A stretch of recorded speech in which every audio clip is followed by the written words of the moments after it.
Hello guys, welcome back to channel.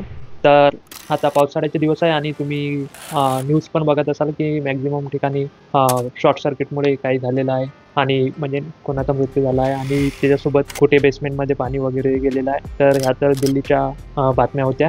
आपल्या खडकवासला धरणामधून पण जास्त पाणी फ्लो होत आहे. तर त्यामुळे आजूबाजूचे जे पण गावं वगैरे आहेत त्यांना सतर्कतेचा इशारा देण्यात आला आहे. बाकी आता चंद्रपूर वगैरे मध्ये पण थोडंफार काही बातम्या येऊन आलेल्या होत्या. तर तुमच्या आजूबाजूला जर कोणती मोठी वगैरे नदी वगैरे असेल किंवा मग तुम्ही बाहेर राहत असाल म्हणजे एकटे राहत असाल, घरी नसाल राहत अभ्यासासाठी, म्हणजे कुठे कोचिंग वगैरे घेत असाल, तर हे तुम्ही लक्षात घ्या की माझी तुम्हाला रिक्वेस्ट आहे की तुम्ही जिथे पण राहत असाल तर थोडाफार तुम्ही या गोष्टीकडे लक्ष ठेवा की कुठे काही म्हणजे होणार नाही तुम्हाला. त्याचं तुम्ही काळजी घ्या स्वतःची.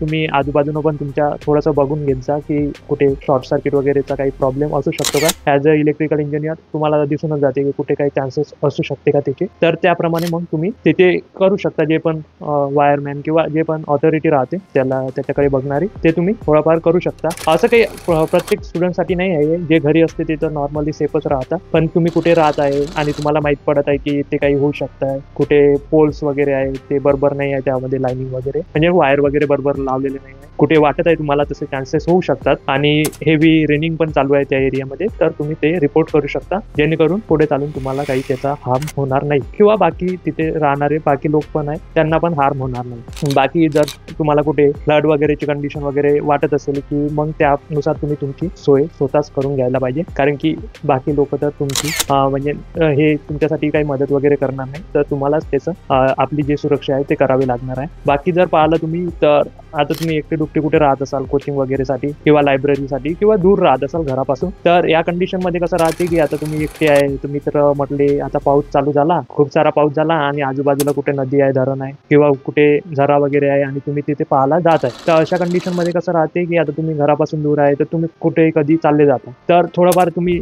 जस्ट रनिंगच्या लवकरच म्हणजे त्याच्यानंतरच जाऊ नका तिथे, कारण की तिथे म्हणजे जो पण आहे खतरा वगैरे तुम्हाला होऊ शकतो, तुमच्या जीवाला धोका असू शकतो तिथे. तर तेच तुम्ही काळजी घ्या. म्हणजे थोडंफार वातावरण वगैरे चांगलं झालं तेव्हाच तुम्ही बाहेर वगैरे ते धरण वगैरे पाहायला जा, जेव्हा सगळ्या कंडिशन चांगल्या असणार तेव्हा. तर हेच तुम्हाला हे सांगायचं होते की थोडीफार तुम्ही काळजी घेत चाला, त्याप्रमाणे ज्या बातम्या आपण पाहत आहे रोजच्या, तर त्यामुळे हा व्हिडिओ मी बनवत आहे. तर आय होप तुम्ही काही दिवस तरी जोपर्यंत हे रेड अलर्ट वगैरे आहे, ऑरेंज अलर्ट आहे कोणकोणत्या जिल्ह्यांना, ते थोडं ठीक झालं आहे, नॉर्मल जेव्हा रेनिंग होणार तर तुम्ही काही पण करू शकता तेव्हा. तर सध्या हे तुम्ही काळजी घ्या. तर हेच तुम्हाला सांगायचं होतं. तर भेटूया नेक्स्ट व्हिडिओमध्ये. तेव्हापर्यंत जय हिंद, जय महाराष्ट्र.